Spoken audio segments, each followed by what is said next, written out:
Chers amis, je suis heureux de pouvoir vous retrouver encore et j'espère que cette fois-ci sera la bonne. J'espère que le son n'est pas trop difficile pour vous. J'ai entendu qu'il y avait un peu des problèmes à ce niveau-là. En tout cas, n'hésitez pas à laisser vos commentaires, à laisser vos intentions de prière et nous allons petit à petit améliorer cette proposition et nous allons surtout récolter toutes ces intentions pour les présenter chaque jour à la messe au cours de cette neuvaine. La messe a lieu à 4 heures et à 3 heures, donc nous nous retrouvons pour ce temps de prière et d'enseignement qui a été exceptionnellement déplacé après la messe suite à ces problèmes de connexion. Alors je ne vais pas revenir trop longuement sur cette première partie que vous avez peut-être pu suivre, mais en tout cas aujourd'hui nous croyons vraiment que Saint Joseph intercède pour notre pays et nous croyons que nous pouvons vraiment obtenir de Saint Joseph des grâces particulières pour qu'il se passe vraiment une transformation profonde dans les cœurs. On ne peut pas simplement faire des transformations un petit peu extérieures, des petits peu de vernis, des petites décorations. Il s'agit d'une transformation profonde que nous sommes appelés à vivre. Et Saint Joseph peut vraiment nous aider à cela. Aujourd'hui, à travers ce thème que je vous avais déjà annoncé hier, nous allons parler de Joseph comme étant de la maison de David, de la descendance de David. Et à partir de là, nous allons méditer un petit peu sur cette question vraiment de la généalogie, de cet héritage que nous-mêmes nous avons chacun reçu. Ce sera l'occasion de faire vraiment une prière pour notre arbre généalogique et de prier pour tous les anciens mauriciens qui ne sont plus parmi nous. Et puis, je prendrai le temps de vous expliquer aussi le sens de l'indulgence plénière que le pape François a voulu accorder pour cette année Saint-Joseph. C'est une grâce spéciale que l'Église donne pour nous aider vraiment à avancer sur notre chemin de conversion.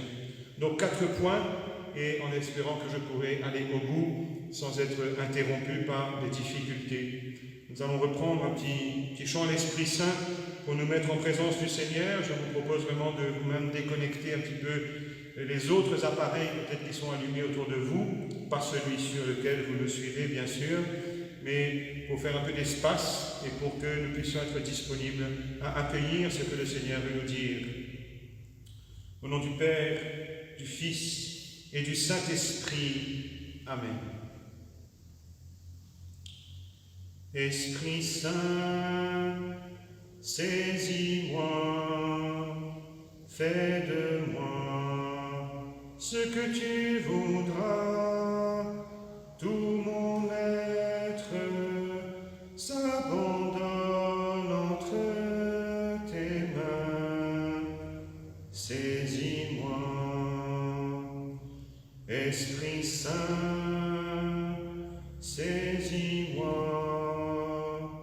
fais de moi ce que tu voudras, tout mon être s'abandonne entre tes mains. Saisis-moi. Merci Esprit Saint de se saisir de nous au cours de cette neuvaine. Nous te présentons nos vies, nous te présentons toutes les intentions que nous voulons confier à Dieu par l'intercession de Saint Joseph. Merci Saint Joseph d'accueillir ses besoins, ses préoccupations, toutes ces souffrances, ces espérances pour lesquelles nous prions. Merci Saint Joseph de nous faire expérimenter la puissance de ton intercession. Salut gardien du Rédempteur, époux de la Vierge Marie, à toi Dieu a confié son Fils, en toi Marie a remis sa confiance, avec toi le Christ est devenu homme. Ô bienheureux Joseph, montre-toi aussi un Père pour nous, et conduis-nous sur le chemin de la vie. Obtiens-nous grâce, miséricorde et courage, et défends-nous de tout mal. Amen.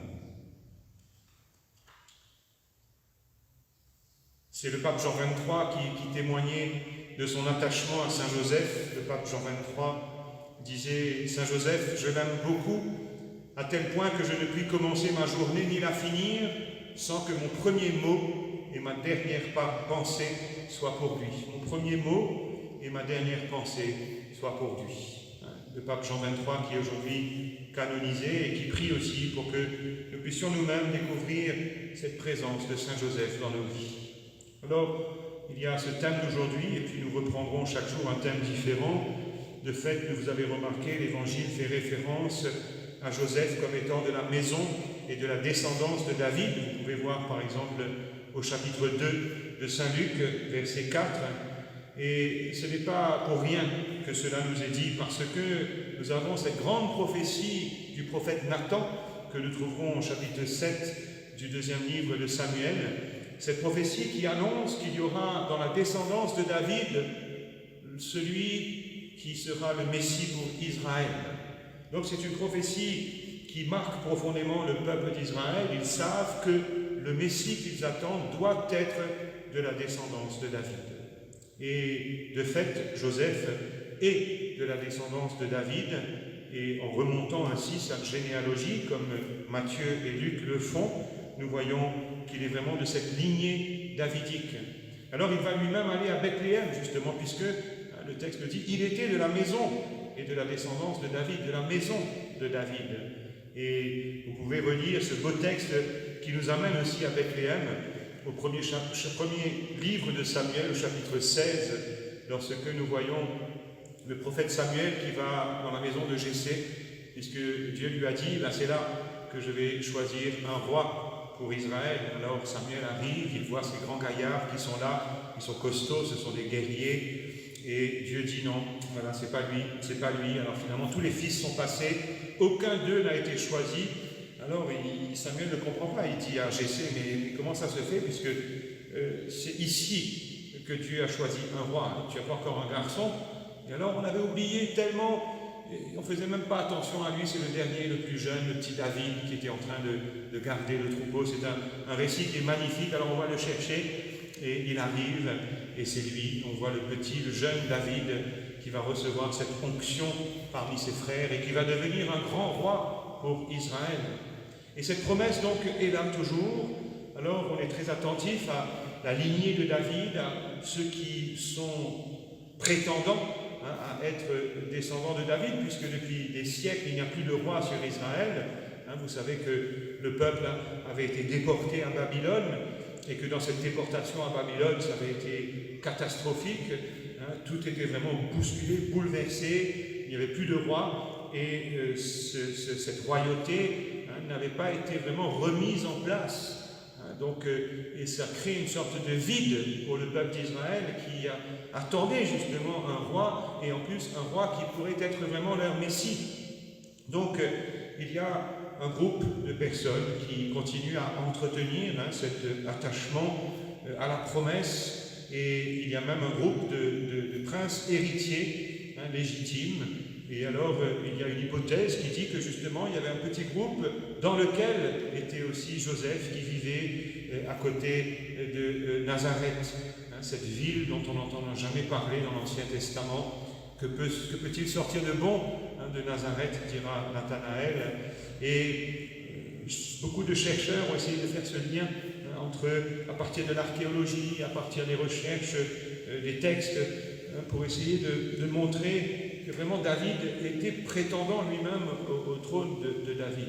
Alors, c'est une hypothèse, mais en tout cas, ce qui est sûr, c'est qu'il est vraiment de cette lignée. Lorsque l'ange s'adresse à Joseph, il va s'adresser à lui en disant « fils de David ».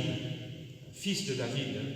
Et quand on dit fils de David, c'est vraiment un fils au sens vraiment d'une génération directe, d'une lignée directe. C'est dans l'évangile de Matthieu au chapitre 1er, verset 20. Et alors, Joseph va s'éteindre probablement avant que Jésus ne commence son ministère public, puisqu'on n'entendra plus jamais parler de Joseph lorsque Jésus lui-même sera dans sa mission publique. Mais Jésus va recevoir ce titre. Et c'est impressionnant de voir le nombre de fois où on s'adresse à Jésus comme étant fils de David. J'ai toutes les références sous les yeux, mais elles sont trop nombreuses. Vous pouvez vraiment les relire vous-même dans votre évangile, dans vos évangiles. que ce soit chez Matthieu, Marc, Luc, nous voyons de nombreuses fois où Jésus est appelé fils de David. Et à travers cette expression, on reconnaît que lui-même, Jésus, est de cette descendance davidique, descendance qu'il a reçue de Joseph. Parce que chez les Juifs, c'est le Père qui va donner le nom et qui va, à travers ce nom, va vraiment transmettre aussi ce lien intergénérationnel. Et Jésus est le Fils de Dieu. Joseph n'est que son père adoptif. Jésus n'est pas le fils biologique de Joseph, il n'est que le fils adoptif, mais il a quand même été adopté pour entrer dans cette lignée davidique. Et désormais, nous entendons résonner. Jésus, fils de David, aie pitié de moi, dira l'aveugle à l'entrée de Jéricho. Et Jésus lui-même posera la question à un moment donné explicitement. Vous pourrez relire au chapitre 22 de Saint Matthieu, Matthieu 22, 42. Jésus pose la question: quelle est votre opinion au sujet du Christ? De qui est-il le fils? Ils lui disent: de David. Et donc, on voit vraiment s'accomplir cette promesse qui a été faite dans le livre de Samuel par le prophète Nathan. Et ce n'est pas un hasard si c'est cette lecture-là, justement, que nous entendons chaque année au jour où nous fêtons Saint Joseph. Ce sera la première lecture du jour. Et je vous laisse donc attendre un petit peu pour laisser cette parole résonner. Mais nous voyons aussi chez Matthieu, donc Matthieu commence son évangile, premier chapitre, premier verset, il dit: généalogie de Jésus-Christ, fils de David, fils d'Abraham. Et ainsi va commencer donc la généalogie. Abraham engendra Isaac, Isaac engendra Jacob, etc. Et on arrive jusqu'à Jessé engendra le roi David, David de son union avec la femme d'Urias engendra Salomon, Salomon engendra Roboam, etc. Et on arrive à l'exil à Babylone, qui est une étape traumatisante pour le peuple, comme je l'ai dit. Et après l'exil à Babylone, Jéconias engendra Salatiel, etc. Et on arrive jusqu'à Jacob, qui engendra Joseph, l'époux de Marie, de laquelle fut engendré Jésus, que l'on appelle Christ. Le nombre total des générations est donc, depuis Abraham jusqu'à David, 14 générations, depuis David jusqu'à l'exil à Babylone, 14 générations, depuis l'exil à Babylone jusqu'au Christ, 14 générations. Et ce chiffre 14 est le chiffre qu'on attribue justement aussi au roi David. Donc nous voyons que dans ce début même de l'évangile de Matthieu, va être souligné ce lien avec Abraham. Nous aurons l'occasion d'en reparler pour faire le lien avec cette grande promesse, cette foi d'Abraham, et ce lien avec David dont il est question aujourd'hui. Joseph est un personnage humble et nous verrons que c'est un humble artisan, bien que de descendance royale. Toute sa dignité d'artisan est intacte. Et on voit donc toute la valeur de son ascendance royale. Il est de la lignée de David. Il va permettre à Jésus d'entrer dans cette lignée. Mais quand on regarde cet arbre généalogique, on est surpris en repartant dans les textes de l'Ancien Testament pour voir qui était un tel, qui était un tel. On est surpris de voir que finalement, chez tous ses ancêtres, il n'y a pas que des belles choses. Et loin de là.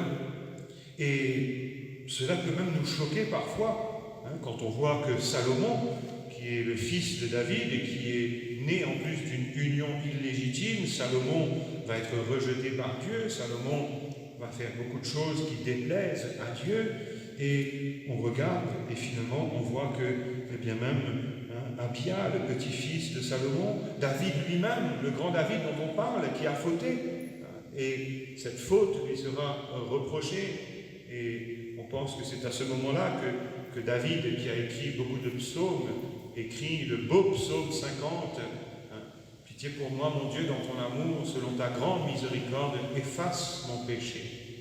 Et là, c'est quelque chose d'important, parce que nous voyons justement que dans cette lignée davidique, dans cette lignée royale, dans cette lignée de Joseph, dans laquelle Jésus lui-même va entrer, il n'y a pas que du bon. Il y a aussi des choses qui sont pas belles, des choses qui sont imparfaites. Et pourtant, c'est cette lignée qui sera la lignée que le Seigneur bénit. Et cela est tellement important pour nous. Et c'est un point sur lequel je voudrais insister aujourd'hui parce que nous avons nous-mêmes, de par notre origine familiale, nous avons dans chacune de nos familles des choses belles qui nous ont été transmises, des choses parfois vraiment magnifiques pour lesquelles nous remercions le Seigneur. Et puis, il y a des choses moins belles. Parfois, nous sommes au courant, parfois, nous ne savons pas très bien. Il y a peut-être eu des secrets de famille, il y a peut-être eu des rumeurs, mais on ne sait pas très bien. Parfois, on sait qu'il y a eu des choses il y a longtemps, mais on ne peut plus vraiment prouver quoi que ce soit. Et nous portons cet héritage, nous portons vraiment cet héritage que nous avons reçu nous-mêmes. C'est pourquoi, aujourd'hui, je vous invite vraiment à entrer dans une étape vraiment où nous allons prier. Prier pour notre arbre généalogique, prier pour tous ceux qui nous ont précédés avant nous, nos parents, les grands-parents, les arrière-grands-parents.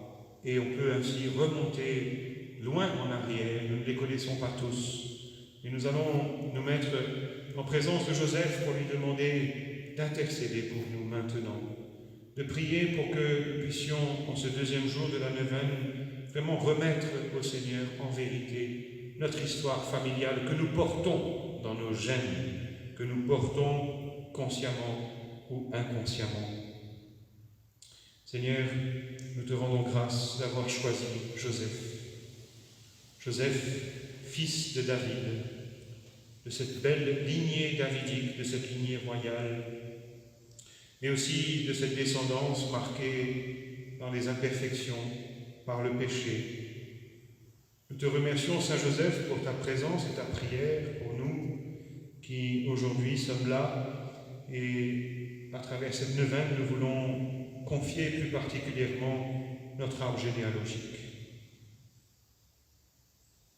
Nous voulons reprendre cette prière du pape Pie IX, qui disait « Souvenez-vous, ô très chaste époux de la Vierge Marie, ô mon aimable protecteur, Saint Joseph, qu'on n'a jamais entendu dire que quelqu'un ait invoqué votre protection et demandé votre secours sans avoir été consolé. Animé d'une pareille confiance, je viens à vous, je me recommande à vous de toute la ferveur de mon âme. Ne rejetez pas ma prière, ô vous qui êtes appelé le Père du Rédempteur, mais daignez l'accueillir avec bonté. Amen. Notre Père, qui es aux cieux, que ton nom soit sanctifié, que ton règne vienne, que ta volonté soit faite sur la terre comme au ciel. Donne-nous aujourd'hui notre pain de ce jour. Pardonne-nous nos offenses, comme nous pardonnons aussi à ceux qui nous ont offensés. Et ne nous laisse pas entrer en tentation, mais délivre-nous du mal. Vierge Marie, merci d'être notre Mère qui nous apprend aussi à avancer dans la foi. Merci pour ta prière et ta présence à nos côtés. Je te salue Marie, pleine de grâce. Le Seigneur est avec toi. Tu es bénie entre toutes les femmes, et Jésus, le fruit de tes entrailles, est béni. Sainte Marie, Mère de Dieu, prie pour nous pauvres pécheurs, maintenant et à l'heure de notre mort. Amen. Gloire au Père, au Fils et au Saint-Esprit, au Dieu qui est, qui était et qui vient, pour les siècles des siècles. Amen.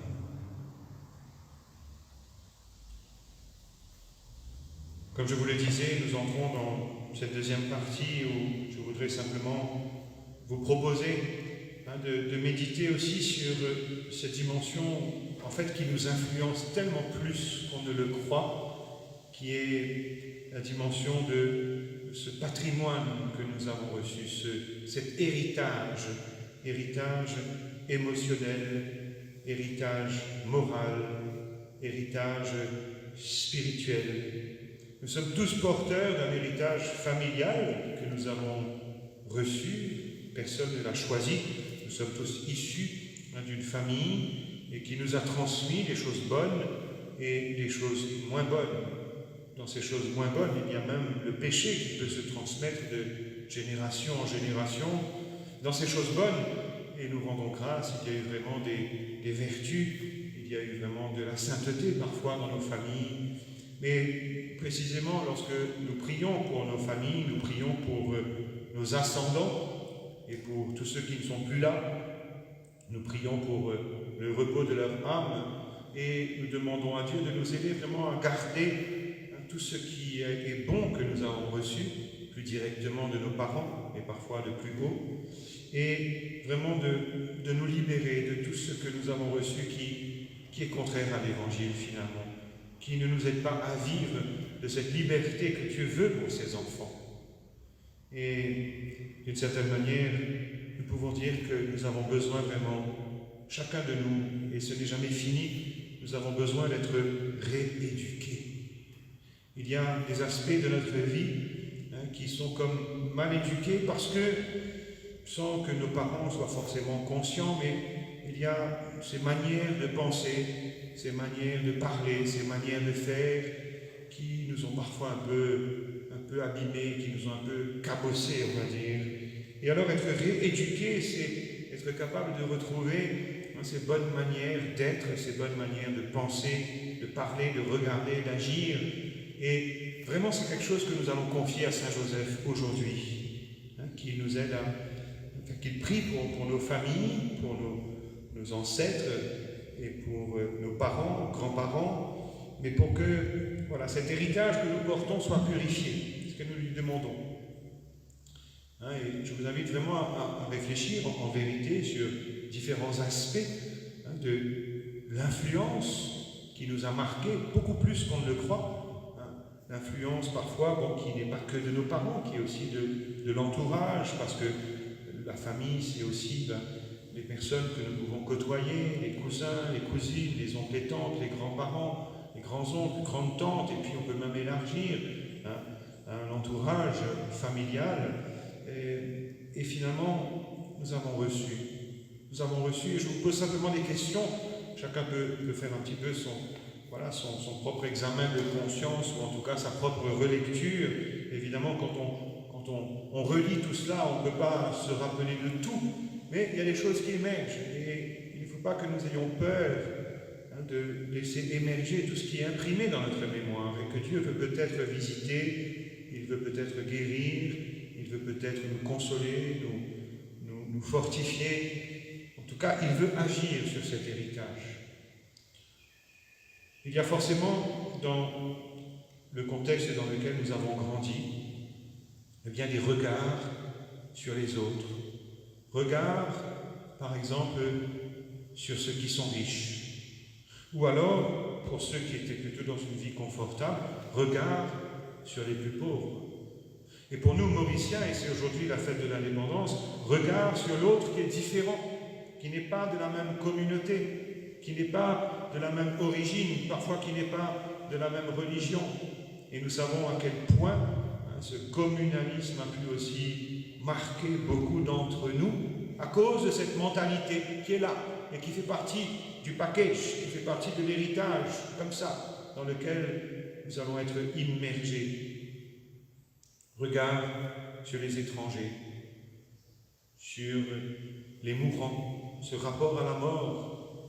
Regard sur la maladie, ce rapport à la maladie. Il y a des familles où on peut assumer sereinement la réalité de la mort, de la maladie, de ces épreuves que nous devons affronter. D'autres contextes où c'est beaucoup plus compliqué, il peut y avoir comme une sorte de tabou, ou une sorte de déni, ou une sorte d'incapacité d'accepter ces réalités. Mais on peut poser d'autres questions, et qui sont importantes aussi. Comment, dans manière dont on a grandi, comment on réagissait face aux conflits. Les conflits font partie de la vie. Comment est-ce qu'on réagissait? Comment est-ce qu'on entretenait le rapport au travail, le rapport à ce travail quotidien? Et on peut dire aussi le rapport aux loisirs, aux différentes activités.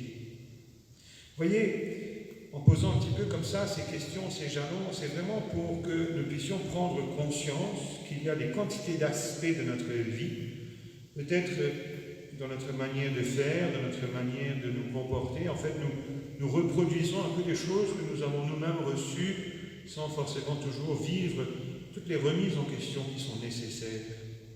Et c'est pourquoi, vraiment, aujourd'hui, je vous propose vraiment de présenter tout cela au Seigneur de manière simple, mais prier aussi pour que dans l'Église, qui devrait être par excellence un lieu de réconciliation, un lieu où on vit la fraternité dans la différence, où on est capable de vivre une fraternité profonde, et bien qu'on soit guéri aussi de toutes ces conséquences, qu'on soit vraiment réconcilié en profondeur de tout ce qui a pu abîmer aussi les relations entre nous à cause de tel ou tel aspect de notre vie.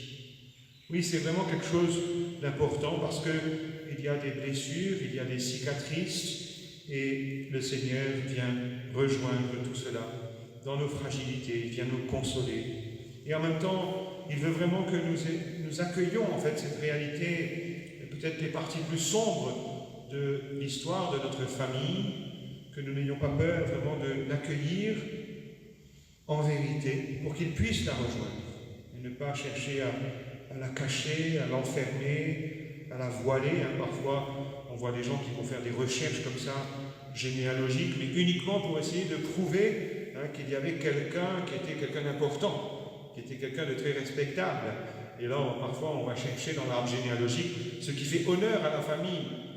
Mais dans aucune famille, il y a la perfection absolue à tous les étages, à toute génération. Alors, oui, n'ayons pas peur aussi de présenter ces aspects peut-être plus douloureux de l'histoire de notre famille et de pouvoir vraiment consacrer nos familles à Saint Joseph.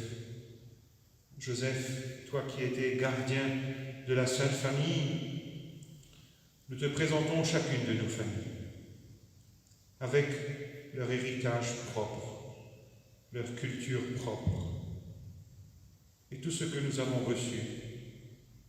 Nous remercions le Seigneur pour tout le bon, tout le bien, tout le vrai que nous avons reçu en héritage, mais nous voulons aussi te présenter toutes les parties plus sombres. Merci, Saint Joseph, de prier pour nous. Toi qui as manifesté ton courage, ta docilité à l'Esprit Saint, donne-nous avec courage, avec aussi une certaine docilité, une ouverture, d'accueillir l'Esprit Saint, que nous puissions vraiment en ce jour recevoir cette grâce d'une purification de cette mémoire, de cet héritage.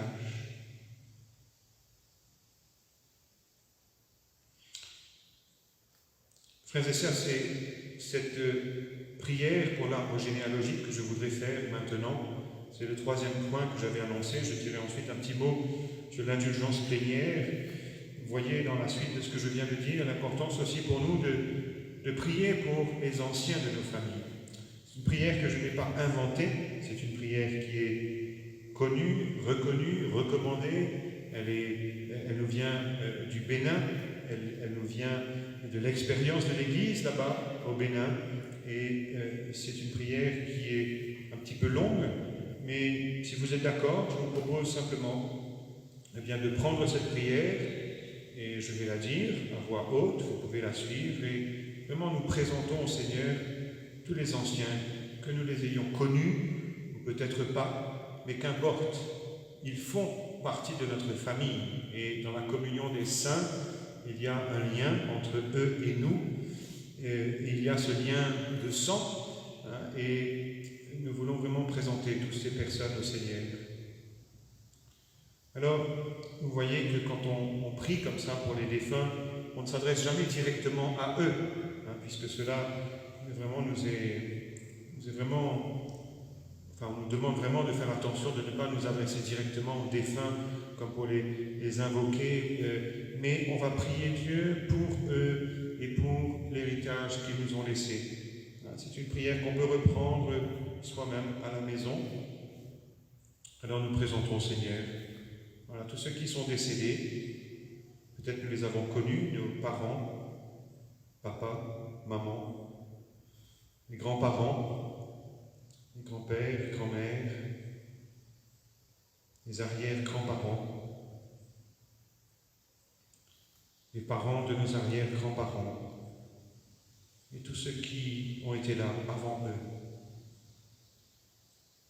Nous te remercions, Seigneur, pour chacune de ces personnes qui fait partie de notre arbre généalogique, de notre ascendance. Nous te remercions pour tout le bien qu'ils ont transmis.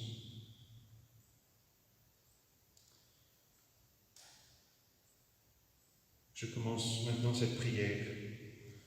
Seigneur Jésus-Christ, tu es le serviteur souffrant. Tu as pris sur toi l'iniquité, les fautes, le châtiment de tous, et tu nous as offert la guérison et la libération.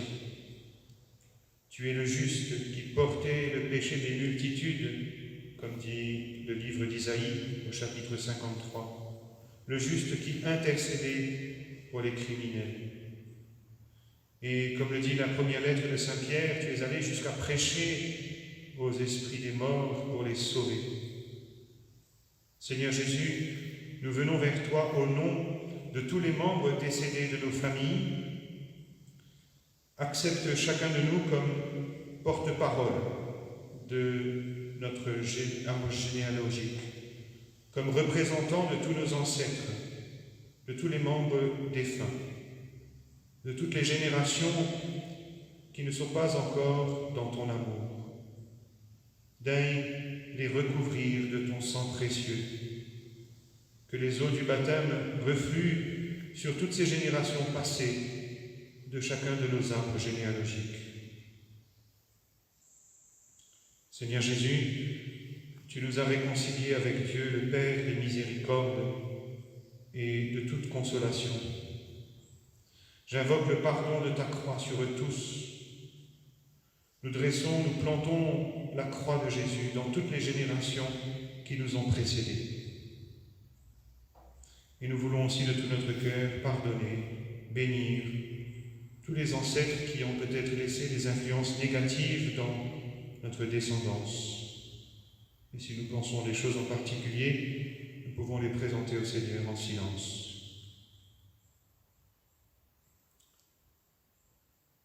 Par toi, ô Christ miséricordieux, nous qui sommes descendants de cette lignée, nous voulons pardonner du fond du cœur et bénir tous nos ancêtres.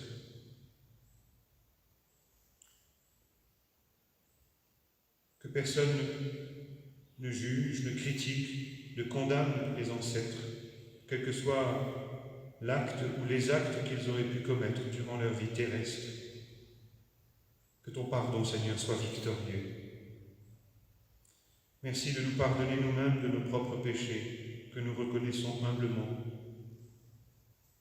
Par ton cœur transpercé, Jésus, nous demandons pardon du fond du cœur si nous avons offensé quelqu'un de nos ascendants, si à cause de nous, certains de nos parents ont été malheureux, blessés, victimes de la haine, de la honte, de la violence, de l'injustice, de l'indifférence, si nous n'avons pas su les aimer comme ils le souhaitaient.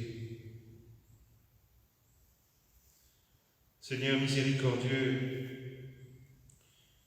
nous te demandons pardon pour tous les péchés pour lesquels ils ne se sont pas repentis, pour les péchés pour lesquels ils ne t'ont pas demandé pardon.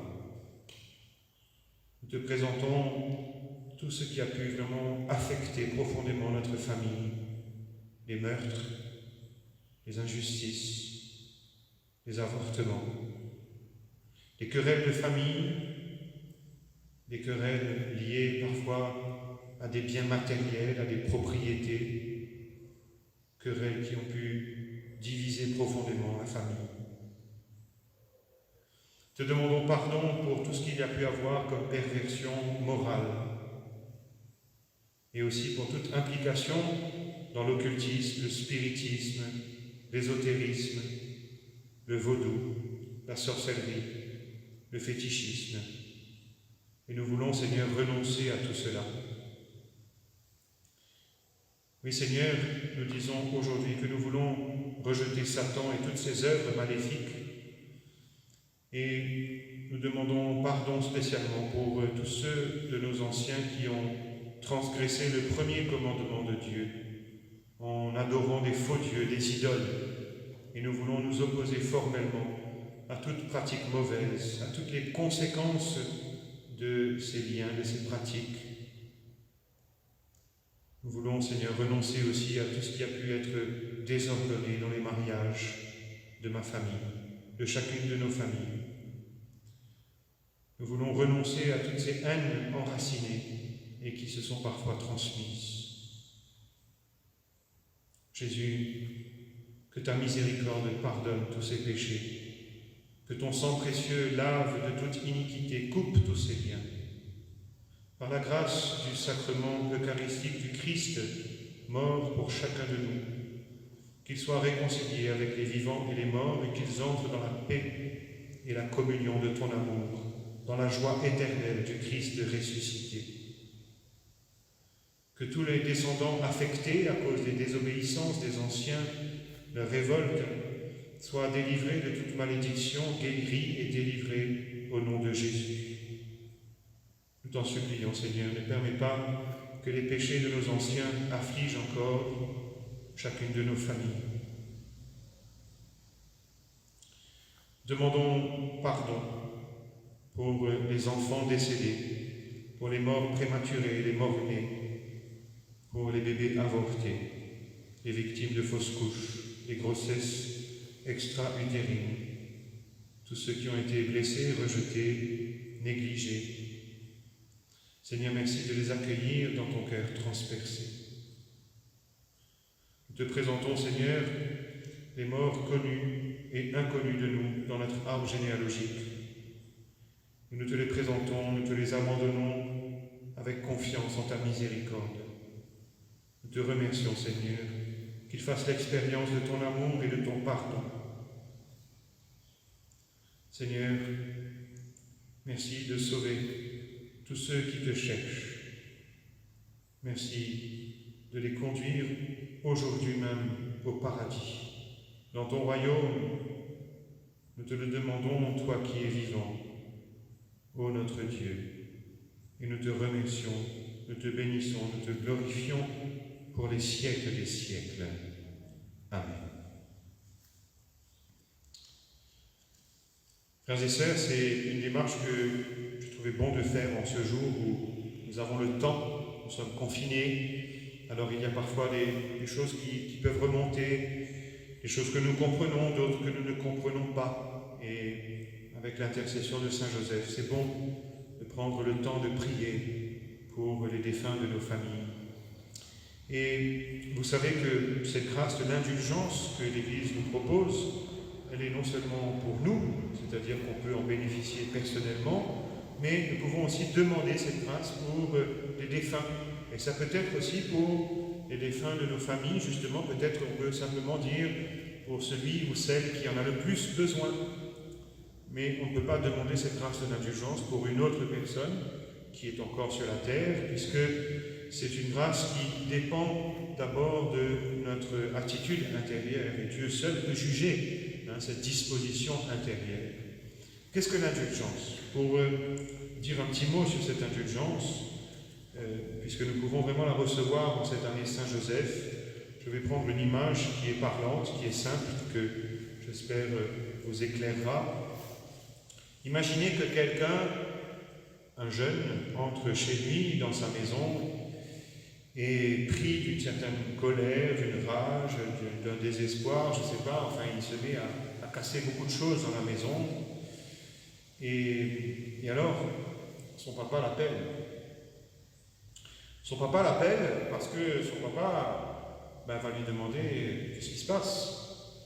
Et donc ce jeune va se retrouver devant son papa et il regrette ce qu'il a fait, le jeune qui est là en question.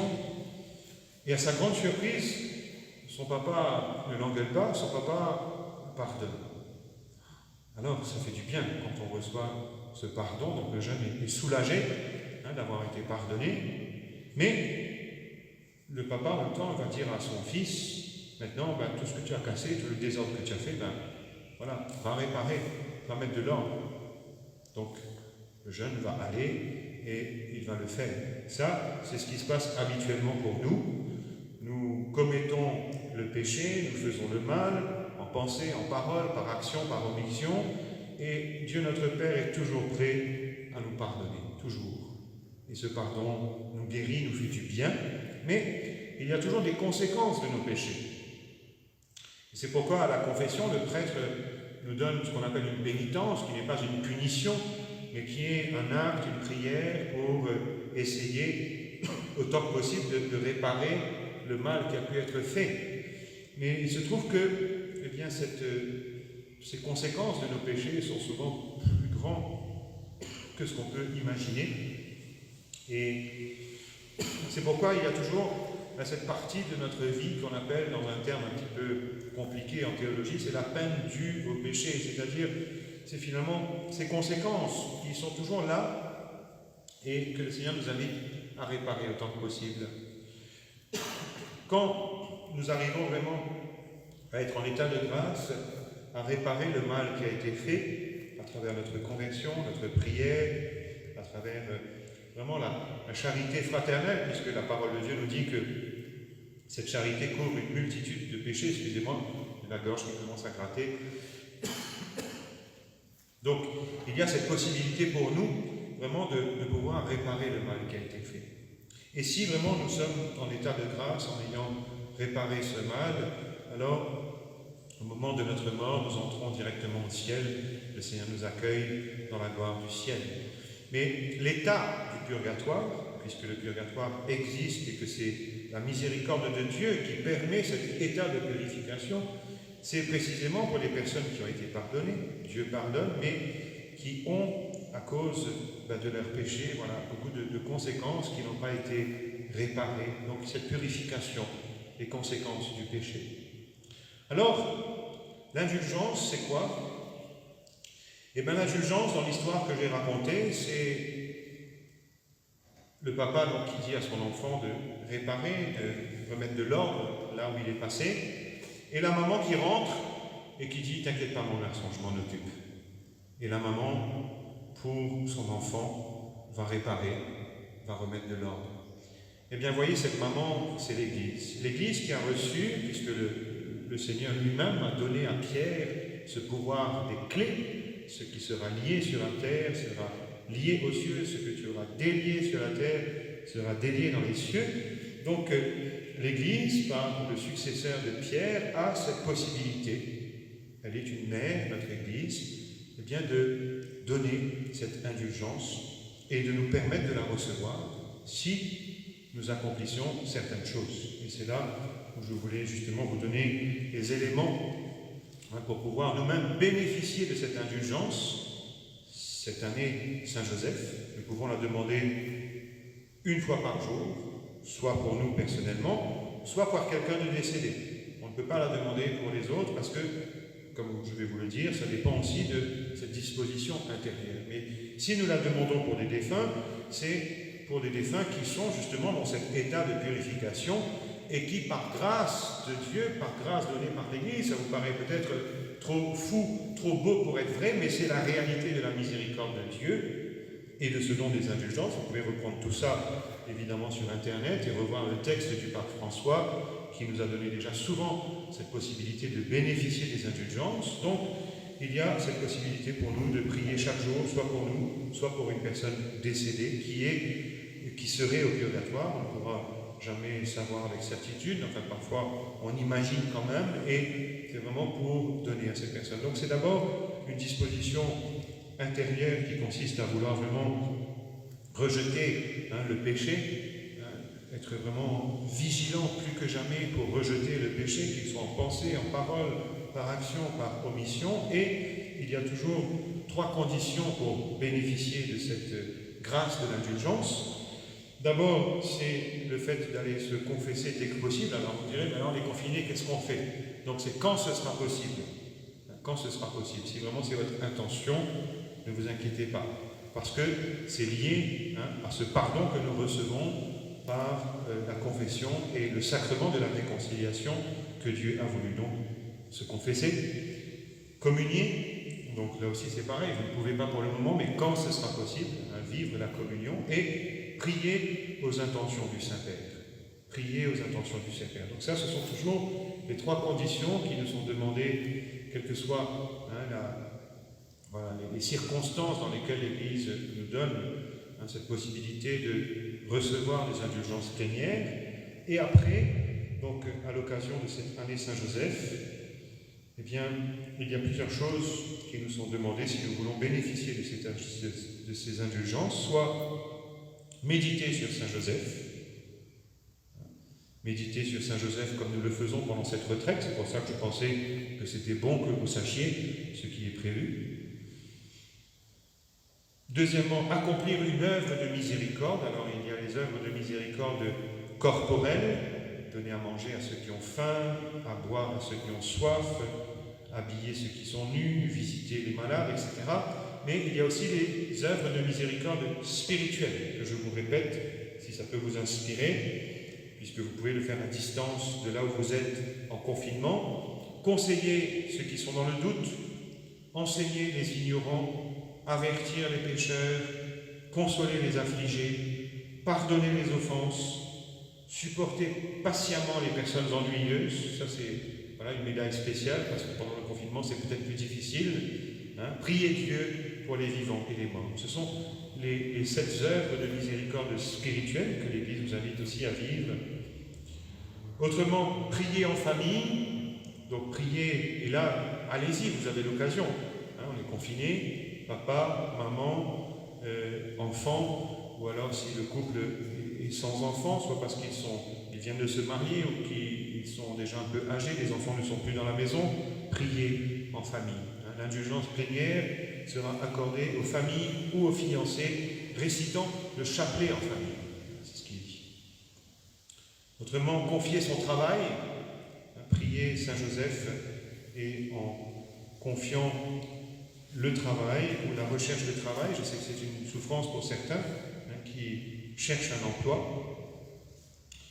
Autrement, prier pour l'Église persécutée, faisant référence à la fuite en Égypte. Le pape invite à prier pour les chrétiens qui en ce moment sont persécutés. Et prier pour les victimes de la crise sanitaire, donc tous ceux qui sont affectés par le Covid. Le don de l'indulgence plénière est particulièrement étendu aux personnes âgées, aux malades, aux mourants, à tous ceux qui, pour des raisons légitimes, ne peuvent pas quitter leur domicile, c'est notre cas. Ceux qui récitent un acte de piété en l'honneur de Saint Joseph en offrant avec confiance à Dieu les peines et les épreuves de leur vie pourront recevoir ce don avec une âme détachée de tout péché, avec l'intention de remplir dès que possible les 3 conditions habituelles, dès que ce sera possible. Donc je vous ai dit, la confession, la communion et la prière aux intentions du Saint-Père. Alors que en ce jour de fête nationale, en ce 2e jour de notre neuvaine, que le Seigneur bénisse encore chacun de vous, que le Seigneur bénisse notre île Maurice. Notre Père, qui es aux cieux, que ton nom soit sanctifié, que ton règne vienne, que ta volonté soit faite sur la terre comme au ciel. Donne-nous aujourd'hui notre pain de ce jour. Pardonne-nous nos offenses, comme nous pardonnons aussi à ceux qui nous ont offensés. Et ne nous laisse pas entrer en tentation, mais délivre-nous du mal. Je te salue Marie, pleine de grâce. Le Seigneur est avec toi. Tu es bénie entre toutes les femmes, et Jésus, ton enfant, est béni. Sainte Marie, Mère de Dieu, prie pour nous pauvres pécheurs, maintenant et à l'heure de notre mort. Amen. Fils et au Saint-Esprit, comme il était au commencement, maintenant et toujours, et dans les siècles des siècles. Amen. Que la bénédiction de Dieu descende sur vous, que Dieu vous comble de toutes les grâces dont vous avez besoin, spécialement en ce temps de confinement, par l'intercession de la bienheureuse Marie, notre Mère, et de Saint Joseph, son époux, par l'intercession du bienheureux Père Laval, l'apôtre de l'île Maurice. Que Dieu Tout-Puissant vous bénisse et vous garde au nom du Père, du Fils et du Saint-Esprit. Amen. Je vous remercie pour votre présence à ce direct, cette vidéo que vous pourrez retrouver sur Internet et bientôt sur la chaîne YouTube de la paroisse également. Demain, 3e jour de la neuvaine, nous méditerons plus particulièrement sur le lien entre Joseph et Marie. Je vous souhaite une bonne fin de journée et plein de courage en ce moment. À bientôt.